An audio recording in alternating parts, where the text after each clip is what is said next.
So now I'm already thinking, I said, okay, you know what, Rabs, let's not be stupid here. Why did my name come up in this chat? It's probably because they were talking about me during the interview. So I send back Levy a reply, and I say, Levy, could it have been that the reason why, you know, first of all, was my name mentioned anywhere else in the chat? And was the reason my name came up in the chat, is that because you guys were talking about me during the interview? And if so, I want to know, were you talking about me? And Levy says, oh, no, we did not mention you at all. You were not mentioned in the interview. But we did talk about you a little bit off camera, offline later that night. And I'm thinking, whatever, you guys can talk about me, I don't care. I just need to know, is it out there publicly? You know, it was like, did you put it out in your interview? And he said, no, he flat out denied it, and I didn't bother to watch the interview because I have no interest. Okay. Can I tell you like the punchline now? Yeah. So today, right? Today, on Monday, I get an IM from my nephew. And he says, you know, Uncle Herschel, are you aware that that they were talking about you in the interview with Heshi Freed? And I'm like, what? Huh? I'm going, he must be mistaken because Levy flat out denied it. He goes, oh no, I went over to his blog today, and the first video that he has up, it's at the very beginning of the show. It's in the first minute. I'm going, what? So I like cruise over to your blog, and sure enough, it starts, and you guys are talking about me. And I'm thinking, son of a bitch! You tell me that you guys did not talk about me, and yet it's in the first minute. Like, that's like how you started the show. Did you like completely forget about that? It's in the first minute. Okay, folks, let's set the record straight, because I've got a record of all my emails with Rabbi Rabs on Saturday night. So I was cutting and pasting the transcript while doing the show. There it is, Rabbi Rabs. And so I send one of them by habit, because I'm doing a show while I'm trying to cut and paste an email. So the only other time I do this is with Rabbi Rabs. So I accidentally send one of the like 6 pages of transcript. That's fine. To Rabbi Rabs. So when he replies, oh, I'm trying to figure out why you sent this to me. Is it because of this or that? And I said, oh no, whoops, it was habit. And so he replied, it's not so fast. What else was said about me in the chat? Had my name gotten mentioned in the interview? That's exactly what I just explained. So I replied, after the interview, said he understood why you cut things off and that he likes you and your comedy very much. Said he's a very flaky person and lousy at getting back to people. So, is there anywhere in there where I say, oh, your name was never mentioned in the interview? Oh, come on. There's no mention of that. Oh, no, wait a second. First of all, if we're going to parse it, I didn't ask you, did my name come up at Nagila? I said, had my name gotten mentioned in the interview? So you're going to say, I'm not going to answer it? If you don't answer it, that's as if you're saying it wasn't in there. You come and you say, oh, after the interview he'd said some Narishkeit or whatever. But you didn't. Then you didn't answer my question. So by not answering my question... I didn't answer your question. I didn't remember if your name ever came up. Like I did 3 hours worth of interviews with it. It was during the first minute. It's like my nephew, he tunes in for like a minute, and there I am.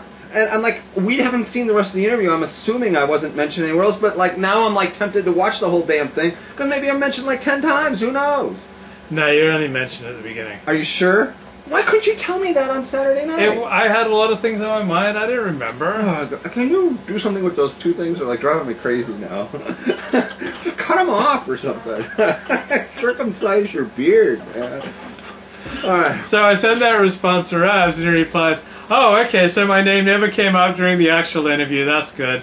That's what I wanted to know. That's right, and you let me get away with that. That's right. I said right there, okay, so my name never came up during the actual interview. That's good. That's what I wanted to know. And I dropped the subject.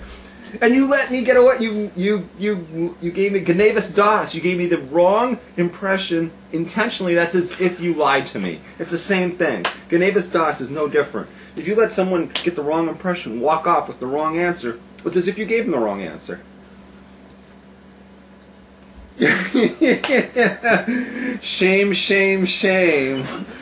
Who's Mendy Pellin?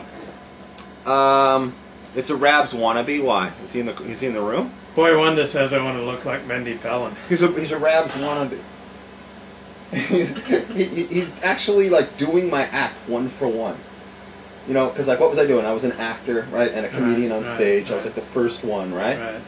And what was I doing? I was like an MC and introducing bands and stuff on the stage. And now that's exactly what this guy is framing himself as. Like Matas Yahoo's playing next month in a couple weeks here in California. I saw a pastor who goes, "Oh, it's going to be hosted by Mendy Pellin, who's an actor comedian. He's going to be doing the MC work." I'm like, why don't you just say, you know, who's going to be copying Rabbi Rabs that night? When any other Orthodox Jew becomes an actor and an MC, he's copying you. How many frummies, right, with a beard and the whole thing, do you know, right, who are comedians, stand-up comics, who MC for bands, and are an actor? Honestly, how many do you know? I don't know. Okay, for years I was it. Let's go on.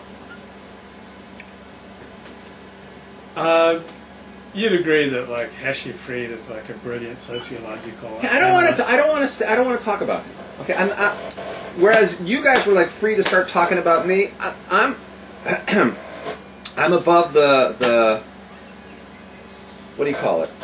The fray. I'm above the fray. You're presidential. I don't want to mess in. You know, I want to take pot shots at. I don't mind taking pot shots at Mendy Pellin, but I'll say this: Heshi Fried is a frummy who does comedy, right? But it's not the same thing as me. Not at all. You know what I mean? Not at all. No, it's a completely different genre. All right. I'm the kind of guy who always likes to place a healing balm on everything I encounter. You just like to stir the pot. You like to stir the pot. Oh, that's what Heshi says. What? So that's what Heshi says. Try not to throw the holy books around. Oh, okay. So do you have anything from last week's chat? So I mentioned the thing about the Suez Canal, right? I thought I said I told you so. They should never get back the Suez Canal. They should have never signed those accords. America wouldn't have funded Egypt. America wouldn't be the bad guy right now, right? And the State of Israel wouldn't care who takes over because they would control the Suez Canal. So I really wanted to bring that point out. And they could line up, you know, 100 miles in front of the Suez Canal. They could put their in front of it with the Suez Canal behind them. That's where they could set the borders. You know what? I just want to say this point. If Islam takes over Egypt and they say we're not taking American money, we negate the whole thing, we're going to wipe out Israel, Israel should take back the Sinai. Because that agreement is, right, you guys don't attack, well, we give back the Sinai.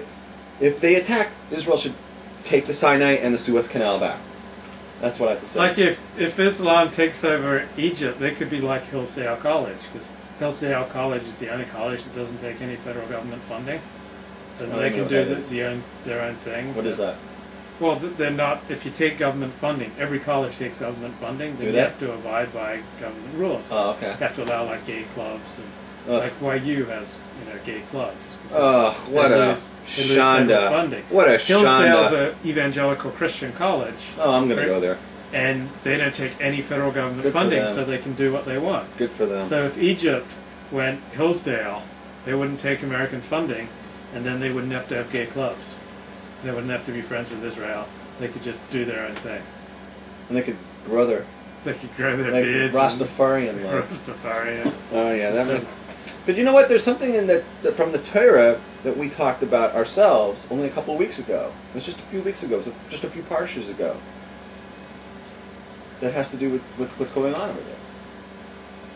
Because it says that, like, you know, Paro made Yosef the viceroy, the second in command of Egypt. And then everything was going good for the Jews. Like, they had their own separate Goshen, and they had their own thing going, and then all of a sudden it says they got a new king. And Rashi says it's either they had a new king, or the king had a change of heart. Like, he changed, and he became, and everything changed, and the Jews went and they were slaves. Well, what do you see now? For 35 years they had like an agreement with Egypt, and then all of a sudden everything is like in flux because it's going to be a new king in charge. and like everything that happened prior is going to go down the